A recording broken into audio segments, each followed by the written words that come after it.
Hello humans, this is Retro Rocket Man. How you going? Today I've got this zombie hand that I was able to get from our local Kmart store here in Australia, and I was inspired by another YouTube video from Dr. Toys, so shout out to him for giving me this inspiration, and I wanted to have a go at it myself. So it's got lots of nice little details in it, but some of the details I don't need, like this face on the hand. It has a base on it which will act nicely as a stand, and it's easily removed. The hand itself is a little bit smaller than 1-to-1 scale, but it's still a decent size. It's got plenty of details, but I'm probably going to end up covering all this up, only utilising a little bit of it.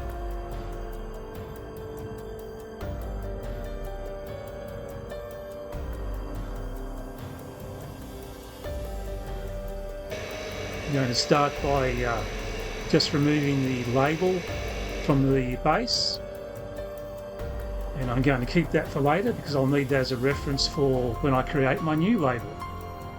So just by heating up the label with a hairdryer, softens the glue on the back and makes it easy to peel off. Stick it on this bit of paper and I can scan it into the computer later.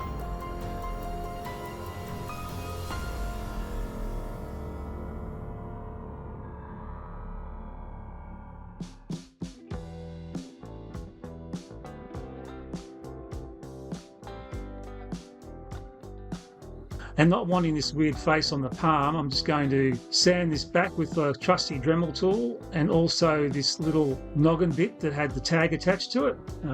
Easy peasy with the Dremel tool.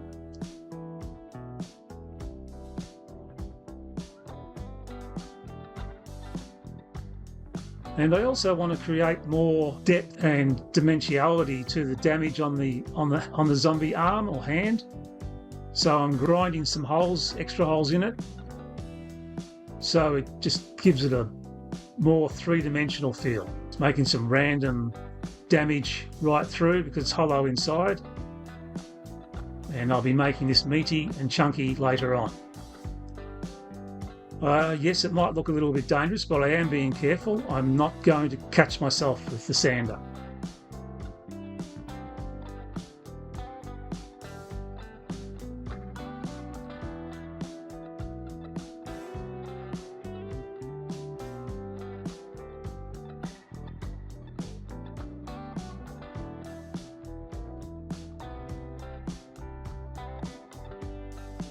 Just making a little bit more pronounced detail.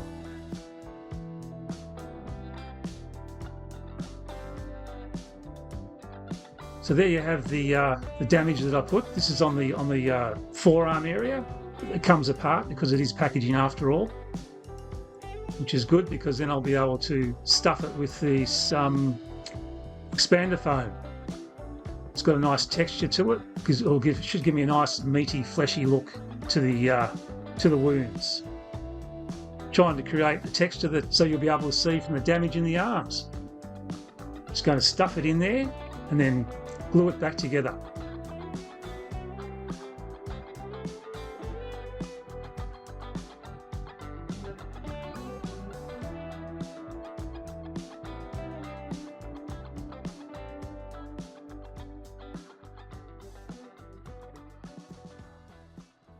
There you go, it looks like meaty flesh underneath the rotting skin. It just gives it extra dimension as opposed to just plain old sculpt.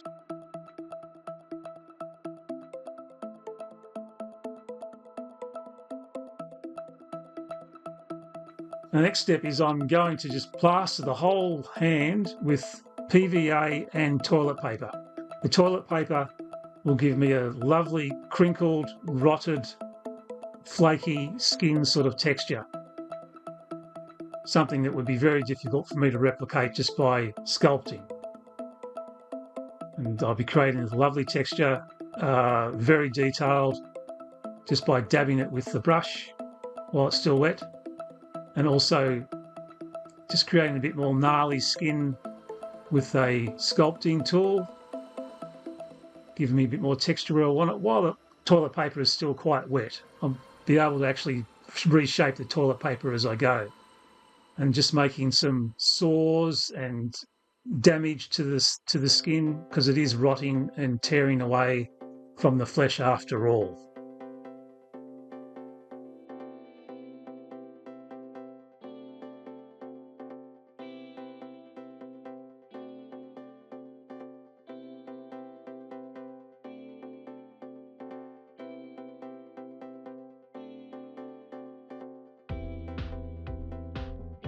And it's a handy way to create more wrinkles and creases and other damage on the hand.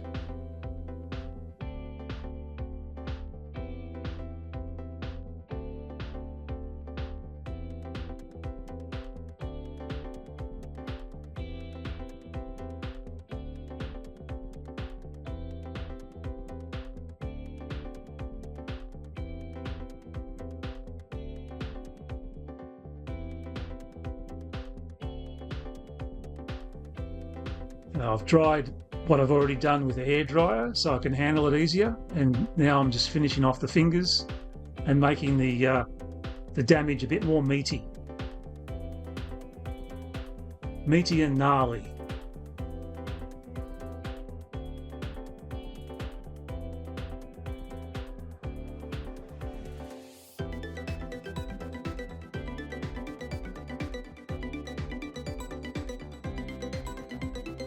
So this is what it looked like before I started, and this is with the toilet paper treatment so far.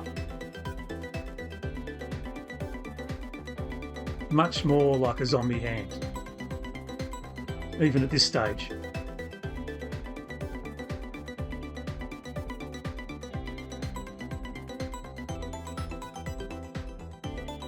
So next up I'll be having to be spraying it with an undercoat. This is a grey primer, just to uniform it all and bring it all together, so I can have a good look at what it's potentially going to look like when it's finished.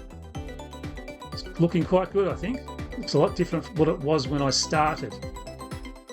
And all these undertones, these different colours that I'll be putting on as in different layers, they'll all have certain amounts coming through because the paint's not totally blocked out. And it all adds to the final result. So I'm just going to start off by just painting the whole thing with a blue colour, and then going over that with a layer of yellow, and that'll give me like these green tones. And then I'll be painting another layer with just a flesh tone. All these colours will just come through in different spots to give me an overall effect of old, decaying, rotting skin.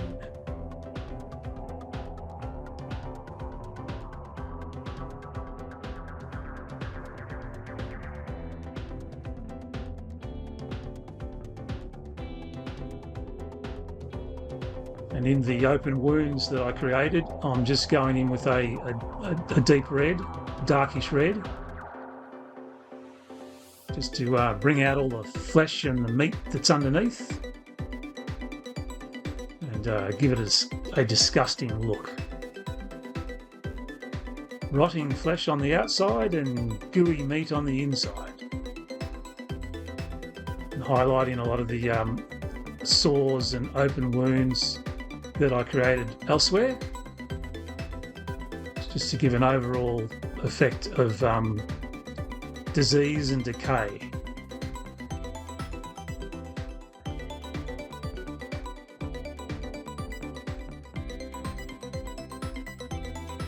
Now I'm just pinking up a little bit more, just creating different inconsistencies and colour variations. This is all just done to taste, if you like, and it's all just a feel, bit of experimentation to see what it looks like.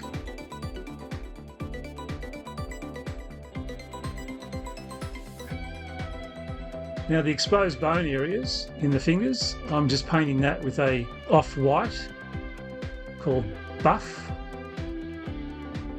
and then I'll be going over the top of that with a dry brush approach with a white.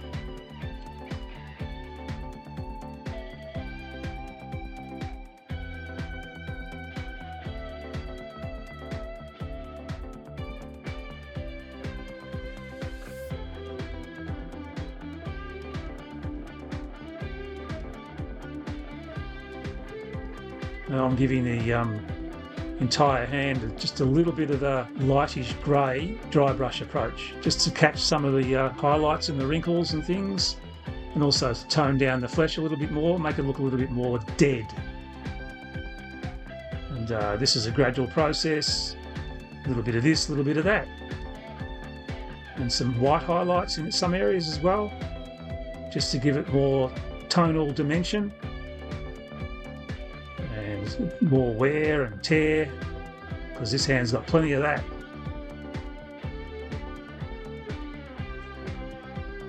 As I said earlier, I'm just giving the bone areas a bit more of a white dry brush as well, just to highlight the bone area a bit more, to distinguish it better from the flesh.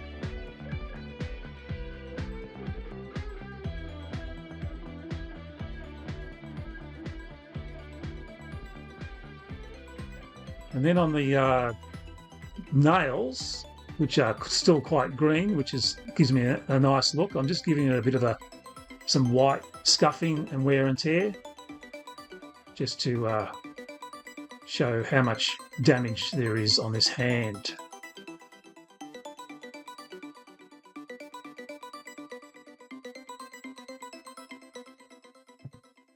On the fleshy wounds, I'm also putting a lighter, brighter red, just to give me a contrast, to give the wounds even more depth. I think this colour is called Scarlet Lake.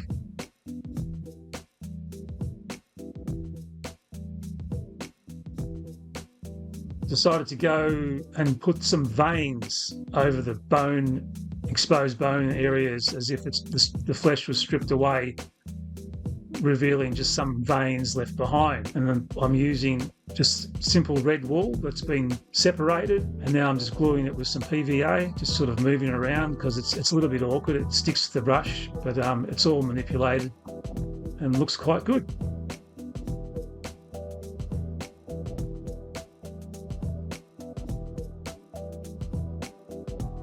And I'm just putting more veins in the fleshy areas as well, just to give it even a bit more of a disgusting look, just with the red wool and PVA glue.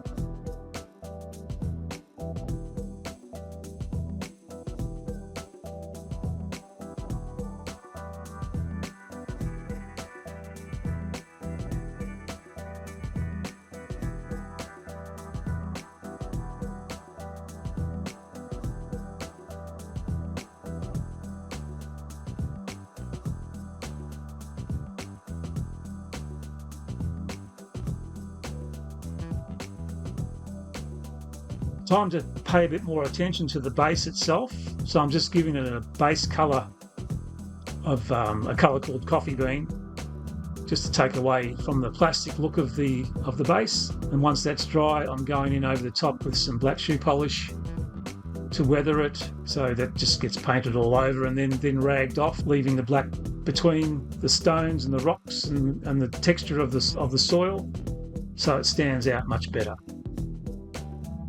So you just brush it on and wipe it off till you get the desired look you're after.